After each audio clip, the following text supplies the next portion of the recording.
Mega love shoutout sa ating mga solid supporters ng Team Mides, International Solid Family, Worldwide, International Italy, Philippines Fans Group, Bacolod and Panay Island, Barcelona, Spain Chapter, USA and Canada, Team Europe and Hong Kong. At sa iba pa mga supporters na nanggaling sa mga team na sinusundan pa rin nila si Mides.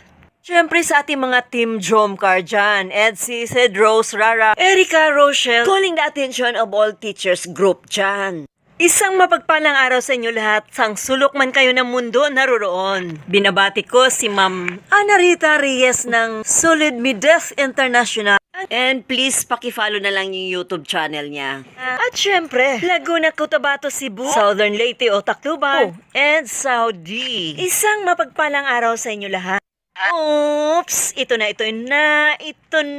sila. Ang ating official reactionist ng Team Mides na pinangungunahan ni Boss MG, si Marinduking Gala, PW Rams, Miko Lopez, My Vlogs, FMT Channel, at ang inyong lingkod, Egypta TV. Maraming salamat sa inyo lahat. Sana suportahan nyo kami. At sana sa mga viewers, huwag sana kayong maligaw ng landas.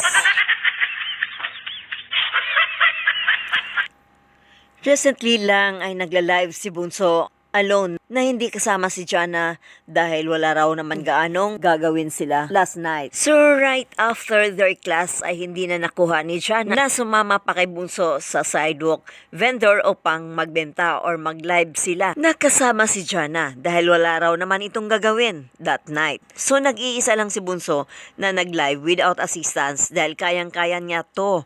Alam nyo naman, magaling si Bunso sa multitasking. So while she's on vlogging, of course, manunotice natin na kumakain siya. She grabbed her dinner along the street while vlogging or while on vlogging. So, talagang mahilig siya sa multitasking as she was used to be. And while on vlogging ay napupuna siya ng mga viewers niya o mga solid supporters na meron siyang iniinda na hindi dapat ito dibdibin.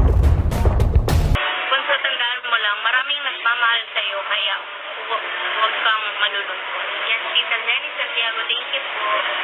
I love you all. Alam ko naman po yan, kaya hindi naman po tumatagal yung lungkot ko, ang bilis lang. Minsan nga, pag-ising ko, okay na ako ulit. Ganun lang naman po ako. Hindi naman po ako, magpapakain sa kalungkutan or sa stress. Ayoko naman maging mabuhay, miserable ang aking buhay. Diba? Sino ba naman may gustong gano'n? Well, syempre, all I know na hindi naman talaga nagpapa-apekto itong si Bunso sa mga negativity. In fact nga, marami na siyang alam pero hindi niya ito pinatulan. Tikong bibig pa rin siya. Dahil syempre, ang mga taong naninira sa kanya ay hindi kapatol-patol at hindi man lang niya kauri. Right? So, alam niyo naman napakasama ng mga taong nakapaligid sa kanya ay walang iba kundi ang pagkainggit lang talaga sa kanilang katawan na hindi talaga nila maaalis ito. We all know that jealousy is extremely loud and clear dito sa mga bangaw na makapanakit sa kapwa. And syempre, bangaw cannot stand with it sa mga blessings o dumating kay Mides. Abot-abot ang mga blessings na nanggaling sa kanyang mga sponsors o nagmamahal sa kanya. Kaya ang mga bangaw, nagdurugo ang kanilang mga puso dahil sa inggit. Ano po, Crescencio de la Cruz, Bunso, ibalik mo yung dating ikaw, dati mong pakiramdam at hingin mo kay God, nagabayan ka niya upang hindi magbabag kasi minsan nagpapaiba ng pananaw kapag sa buhay, kapag nakukuha mo na yung gusto mo. Totoo po yan.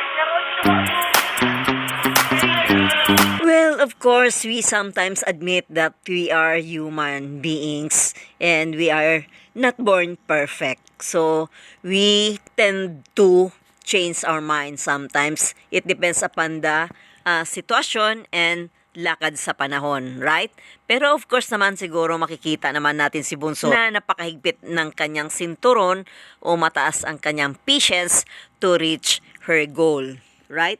Hindi naman siya basta-basta siguro susuko, basta lagi na lang gagabayan nating mga nagmamahal sa kanya. Na we are always there behind her back na nagmamahal sa kanya. So, ayon sa isang solid supporters na pwede rang makipagsabayan itong si Bunso kung ano mang meron ngayon ang mga millennials. Syempre naman, why not if there is enough time for her, right? So, syempre, mas priority niya ang pag-aaral and dito sa charity works niya, sa pagtitinda. So, alam naman niya yan how to divide her time para magawa niya ang lahat ng mga bagay na ito.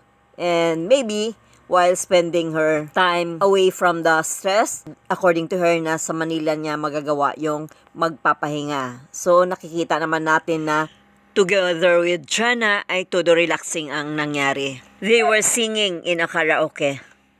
And syempre, alam nyo na nandoon ang mga bangaw habang nagkakantahan ay bumubula rin ang kanilang mga bunganga at kaisipan. So, wala na tayong magagawa sa kanilang mga bunganga, kundi wag nang pakinggan at patulan. Bunso, dapat go with the flow lang. Pwede ka rin makipagsabay sa mga millennials para maranasan mo rin mag-enjoy. Kung nasa Manila po kami, nag-enjoy naman kami doon ni Jana guys sa parang millennial. Pag-uwi nga po namin ang lungkot ni Jana. Parang ayaw niya na umuwi.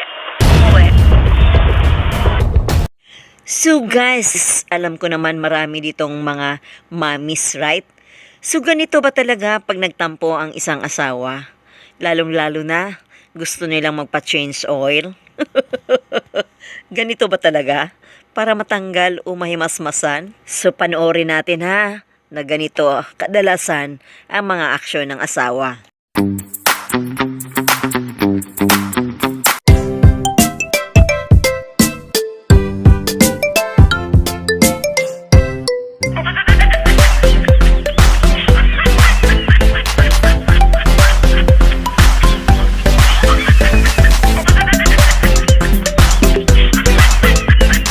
So, usually, pag mga asawa, may kanya-kanyang topak yan. May kanya-kanyang diskarte, lalo na pag gusto niyang magpa-change oil. Kaya itong asawa, gusto niyang mapansin siya na mister. Kaya habang nakasakay ito sa motor, ay nakatalikod, which is very dangerous. Kaya, nagkamot ulo itong si mister. At syempre si Mr. pa. Kaya ito naman si Mr. alam na niya kung anong dahilan.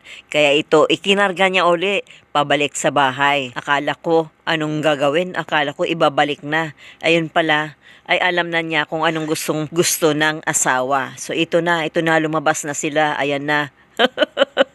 Nahimasmasan na, nagpa-change oil na, tapos na, ayan na. So, anong nangyari ngayon?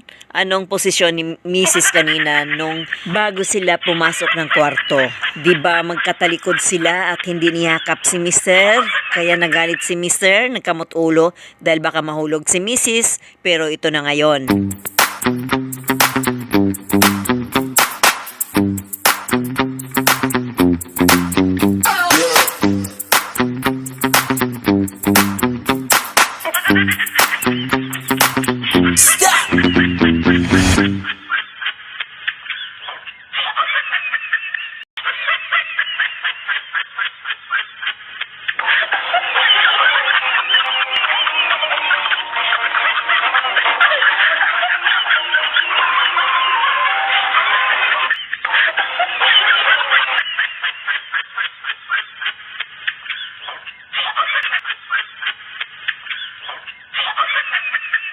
Guys, hulaan nyo kung sino sa mga sexy ladies ang dalawang ito. Hala na kayo dyan.